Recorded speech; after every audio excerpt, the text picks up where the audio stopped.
RCI, il est 15h18. Bonnie, où peut-on écouter justement ces témoignages? Sur quelle plateforme? Alors, on peut retrouver donc Encore, qui est donc le nom du podcast, sur toutes les plateformes de podcasts habituelles. Mais pour faire simple, nos auditrices et auditeurs peuvent aller sur ma page By Bonnie, donc BYBONI, où ils vont retrouver donc les 2 premiers épisodes, puisque bon, c'est un podcast qui est récent, ça a débuté au début du mois d'octobre, et donc vous allez retrouver le premier épisode, c'est avec Marie de mémoire, et ensuite Jorani. D'accord. Alors est-ce que tu peux nous expliquer un petit peu le profil de ces personnes, leur âge, dans quel secteur elles évoluent éventuellement, est-ce qu'elles sont mères de famille, mariées, célibataires, etc. Alors, je dis, tu comprendras, et les auditrices et auditeurs comprendront que je ne peux pas trop en dire. Je suis trop curieuse. Voilà, je leur ai quand même promis un anonymat, mais sinon, ce que moi je voulais dans ce panel, c'était d'avoir une diversité de femmes, la plus grande possible. Donc, on a débuté le podcast avec Marie, qui a une 50aine d'années, et qui nous raconte son éveil à la sexualité, comment ça se passait, les interdits familiaux, notamment dû à la religion. Donc ça, c'est vraiment très intéressant d'entendre son témoignage pour voir comment le poids familial joue dans l'éducation sexuelle. On espère qu'on va pouvoir écouter son témoignage. Alors au moment où, juste avant la petite coupure, on allait l'écouter, on allait l'entendre. Allez, le temps que les choses se reconnectent, on va dire cela ainsi, on pourra écouter différents témoignages très intéressants sur la question. Alors c'est vrai que parler de sexualité, ça désinhibe, même si ça reste encore un sujet très tabou pour beaucoup. En tout cas publiquement, oui. Mais c'est vrai que lorsqu'on est peut-être dans un cercle, alors les femmes entre elles aussi, elles en parlent assez aisément. C'est exactement pour ça que je voulais faire ce podcast, parce que c'est pour un peu décloisonner. On parle de sexe chez nous. C'est tabou, certes, mais on en parle. Mais on en parle en petit comité. Les femmes entre elles, les hommes entre eux, en général. Je dis bien en général. Parce que les hommes et les femmes en parlent aussi entre eux quand même. Mais j'ai voulu justement avoir cette démarche avec ce podcast, parce que, alors je précise parce que je ne l'ai pas encore dit, c'est un podcast qui s'adresse à toutes et à tous. C'est pas parce qu'on entend des femmes témoigner que c'est que pour les femmes. Je m'explique. Ce dont j'ai envie, c'est qu'une femme, quand elle entend ces témoignages, que ça la rassure, qu'elle se dise, ah, mais je ne suis pas seule, ah, mais je ne suis pas anormale, ah, ça m'est arrivé aussi. Et pour nous, les hommes, j'ai envie que ça aide à prendre conscience, parce que on peut être dans un couple, on peut être avec quelqu'un et que le sujet reste tabou. Et peut-être que ça va justement, et c'est ce que j'ai envie, ce modeste espoir, c'est que ça suscite des débats, que ça provoque des conversations. Et j'ai déjà eu quelques retours des amis ou des personnes de mon entourage qui me disaient, tiens, j'étais dans une soirée, j'étais au tel ou tel endroit, enfin, avec la distanciation sociale, bien sûr. Oui, bien sûr, il faut respecter tout ça. Bien sûr, mais voilà, on a parlé de sexe. Ça ne doit plus être une barrière, mais justement, il faut respecter les gestes barrières en toutes circonstances. Voilà, c'est une modeste contribution à ce que j'espère, l'avancée des mentalités, qu'on puisse parler de choses de manière très simple et très décomplexée. Je pense que ça aiderait beaucoup. Ça aiderait beaucoup à la communication entre nous, hommes et femmes. D'accord. Alors c'est vrai que. Alors est-ce que tu as l'intention de faire un volet aussi avec les hommes qui pourraient parler de leur sexualité? J'ai déjà eu la demande. Oui, parce que mine de rien, c'est vrai que certains se croient, certains hommes disent qu'on en parle effectivement assez facilement, mais peut-être que pour certains, parler aussi, ça peut être compliqué. Exactement. Et puis j'ai envie de dire que nous aussi, nous hommes, nous avons aussi nos inhibitions, nous avons nos tabous. Oui. Après, on nous inscrit depuis tout petit dans un rôle social où on doit être fort, on doit être celui, voilà, on nous connaît tout bitin, tout ça, mais non, pas forcément. La demande m'a déjà été faite, mais pour être très honnête, je débute. Donc on va y aller. Petit à petit. Faut pas nous aller trop vite. Exactement. Surtout que moi, comme je débute, je veux dire que même au niveau technique, je ne maîtrise pas, parce que voilà, je fais les enregistrements, les prises de son, montage, mixage et tout. Donc, je commence tranquillement cette première saison avec cette femme, et j'espère avec le soutien des auditrices et auditeurs, pouvoir continuer avec une deuxième saison, et pourquoi pas avec donc des hommes. Eh ben, ça tombe très bien. Nous allons écouter. On sait que la première fois, je le disais tout à l'heure, ça reste un moment très important dans la sexualité d'un homme comme d'une femme. Exactement. Donc, surtout d'une femme aussi. Donc, on va écouter ce témoignage sur ta plateforme. Sur ton tu t'es dit, ok, je me sens prête, j'y vais au premier rapport. Comment il y a eu ce déclic? Ben, j'ai eu un petit copain. Le seul garçon qui s'est enfin intéressé à moi. J'ai eu un petit copain et puis j'en ai pas parlé à mes parents. Donc je l'ai caché pendant 1 an. Donc la rencontre, c'est à quel âge? En vrai, je l'ai rencontré à 17 ans et demi par là. Voilà, je l'ai rencontré à 17 ans et demi, voire 17 ans. Et pour moi, c'était juste un amoureux. C'est fou parce que mes copines, elles avaient des amoureux au primaire. Et puis moi, j'ai eu un amoureux. J'avais 17 ans et moi, je le considérais comme un amoureux. Jusqu'à ce qu'on se rencontre et que je sente qu'il avait quand même envie de me toucher, de me caresser. Et puis moi, j'étais impressionnée par ça parce que je me disais, un garçon veut me toucher. Moi, Torani. Après, j'en ai parlé longtemps après à ma mère puisque mon frère m'a dénoncé. Voilà. Justement, quand il se rapprochait de toi, physiquement, il y avait ce désir de découvrir quelque chose qu'on connaissait pas, ou alors il y avait encore l'impact de la religion, de l'éducation, et tu te braquais? Je me suis beaucoup braquée, oui.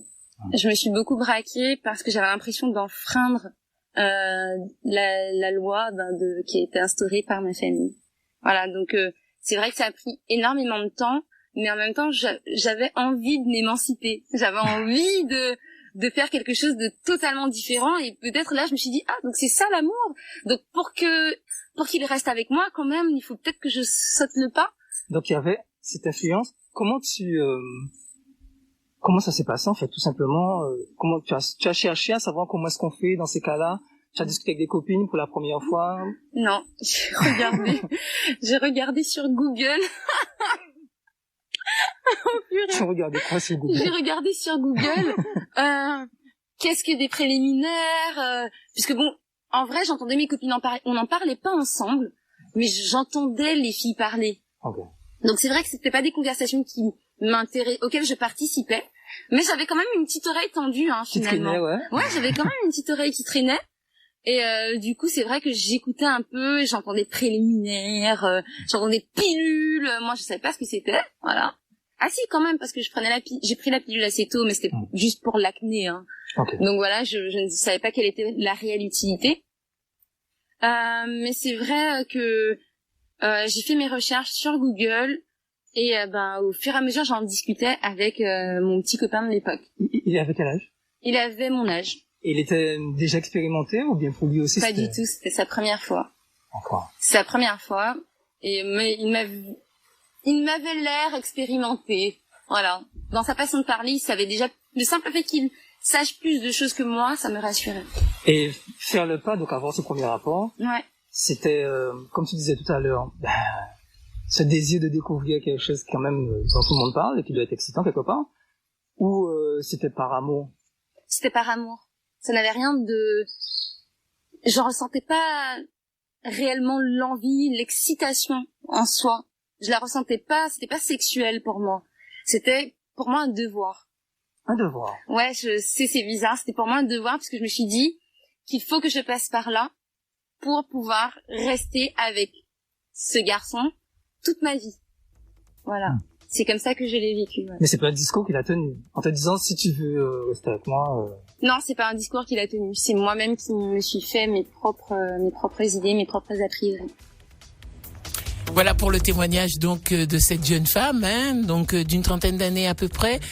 Heureusement que Google Mon Ami existe. Exactement. Parce que allez, on va marquer une pause, on va écouter d'autres témoignages dans un tout petit instant. Je rappelle à ceux qui viennent de nous rejoindre que je suis en compagnie de Bonnie. Il vient sur sa page Facebook, il a publié alors pour le moment 2 témoignages où on parle de la sexualité des femmes féminines, la sexualité féminine. Alors tu as ajouté antillaise. Alors, parce que c'est important, mais on va voir dans quelques instants pourquoi j'appuie sur ce point-là. Avec plaisir, Judith.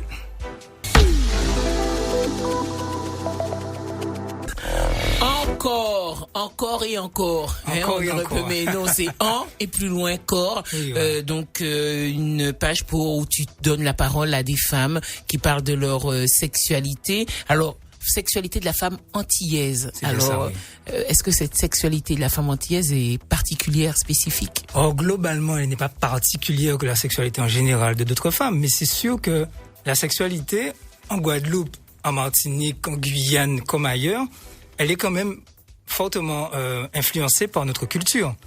Et c'est ce que j'ai pu soit découvrir, soit ce qui a été confirmé à travers ces 7 témoignages que j'ai réalisés, c'est que notre culture guadeloupéenne est très influencée par le côté religieux, et notamment pour ces femmes où c'est quelque chose qui revenait souvent. Souvent, lorsqu'on discutait, il y en a beaucoup qui disaient comment le poids de la religion a été très prégnant au niveau de leur éducation sexuelle, et j'ai envie de dire de leur non-éducation sexuelle.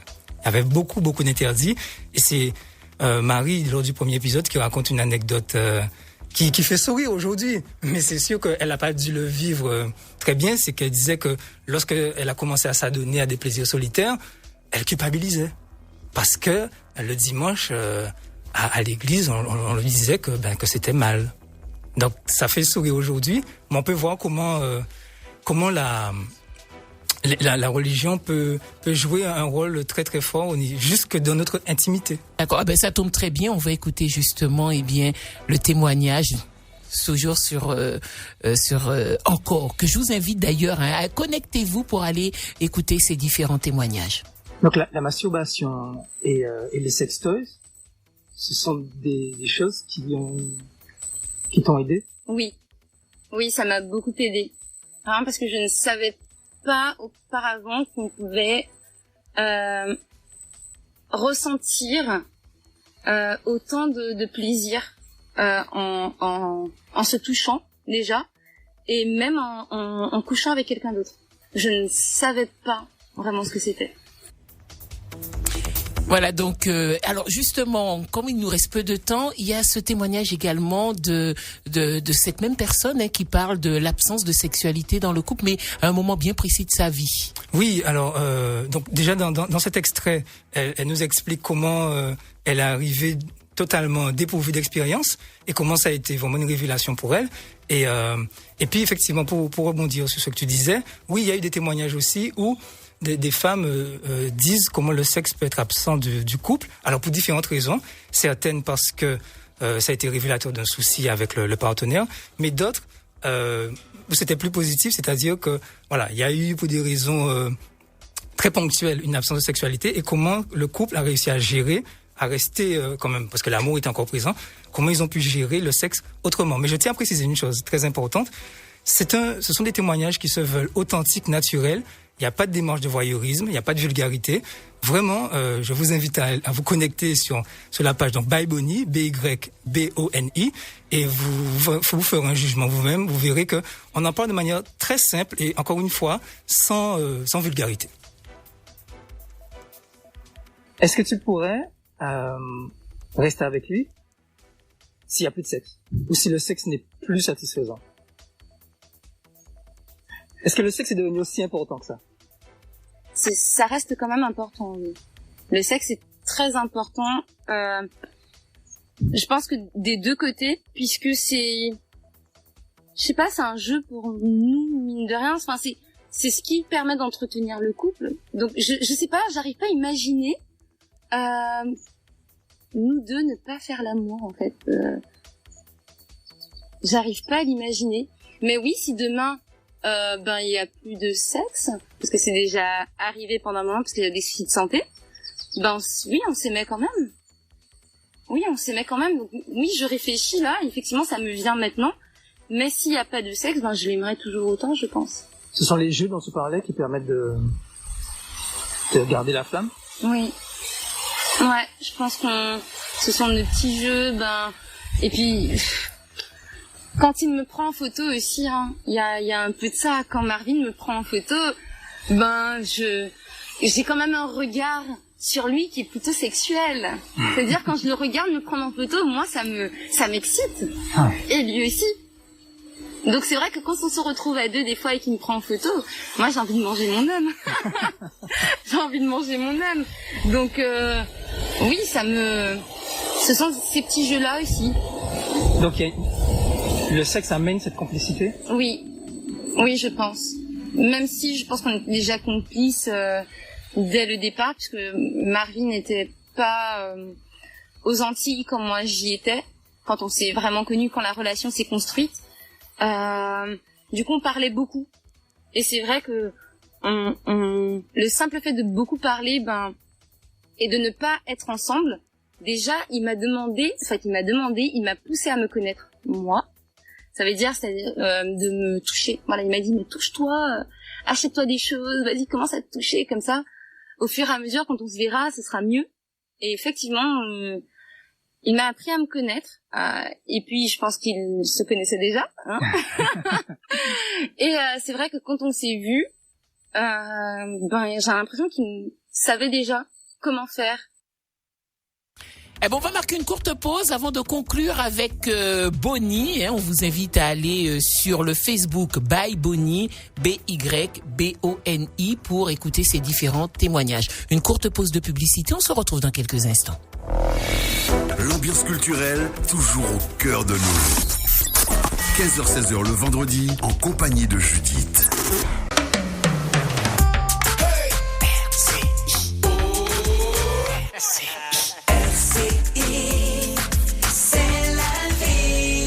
Au cœur de la vie, chaque vendredi 15h-16h sur RCI avec Judith. Événement numérique avec la publication de cette page By Bonnie où Bonnie a donné la parole justement à 7 femmes qui parlent de leur sexualité. Et donc pour le moment, il y a 2 témoignages, celui de Marie et celui de Lauriani, je crois. Presque, Jorani, voilà. Alors la première est un petit peu plus âgée, elle a une cinquantaine d'années. Est-ce que tu peux juste nous donner quelques petites anecdotes sur son témoignage pour nous donner envie d'y aller? Marie, c'est une femme très très gaie, très joyeuse. Et pourtant, ça n'a pas toujours été facile pour elle. Elle nous raconte comment, lorsqu'elle était adolescente, le poids familial et le poids de l'éducation religieuse ont fortement impacté sa sexualité. Et ensuite, elle nous raconte un peu ses rapports avec les hommes au cours de son existence, où elle a eu de belles rencontres, comme des rencontres plus difficiles, où parfois le sexe était devenu totalement absent de la relation, et comment ça peut perturber une femme. Alors, je dis une femme parce que le podcast est consacré à la sexualité féminine, mais bien évidemment, ça toucherait de la même manière un homme. Et donc, elle nous raconte comment ça a eu une influence pour elle et comment ça peut déstabiliser quelqu'un de ne plus se sentir désiré. Est-ce que elles se sont senties un peu libérées après s'être confiées à toi? En tout cas, le point positif que j'ai eu, c'est que toutes, à la fin de l'entretien, m'ont dit qu'elles étaient à l'aise. Et ça, franchement, c'était très gratifiant pour moi, parce qu'encore une fois, faire cadeau d'un témoignage sur son intimité à quelqu'un qu'on ne connaît pas, ça voulait dire pour moi que j'avais réussi à mettre en confiance. Et ça, c'était vraiment très important pour moi. Et quel plaisir cela, je dirais pas sexuel, hein, bien évidemment. Bien sûr. Quel plaisir cela t'a-t-il procuré, le fait de les écouter, de les entendre et de les interroger? Bien, comme je disais au début, Judith, moi, c'est vraiment une modeste contribution pour faire avancer nos mentalités. Voilà, c'est ma façon, je veux dire, chacun va... Tu fais ton travail de colibri. Voilà, exactement. C'est Grindiri qui a fait ça, Diri. Moi, c'est ma façon de dire, bon ben, voilà, j'essaie de faire les choses avancer à mon humble niveau. Donc c'était vraiment une expérience très, très intéressante et j'espère pouvoir la renouveler. Merci Bonnie. On rappelle la plateforme. Visite. Alors on sait que c'est sur toutes les plateformes. Bien sûr, de podcast. Mais on peut retrouver donc sur Facebook By Bonnie, BYBONI. Voilà. Et ensuite, vous partagez, vous transférez. Voilà, vous partagez au maximum. Voilà. Et vous venez discuter aussi sur la page, dire j'ai aimé ou j'ai moins aimé telle ou telle chose et tout. En tout cas, il n'y a pas de jugement, ça c'est clair. On respecte, parce que ce sont des témoignages. Bien sûr. Chose très importante, je le dis d'ailleurs dans l'introduction, je ne suis pas médecin, je ne suis pas psychologue, je ne suis pas sexologue. C'est vraiment un micro ouvert à des témoignages en toute simplicité de citoyennes guadeloupéennes, notre sœur, notre mère, notre voisine, notre cousine. C'est voilà, en toute simplicité et humilité. Merci Bonnie et à très bientôt. Merci beaucoup Judith, merci RCI.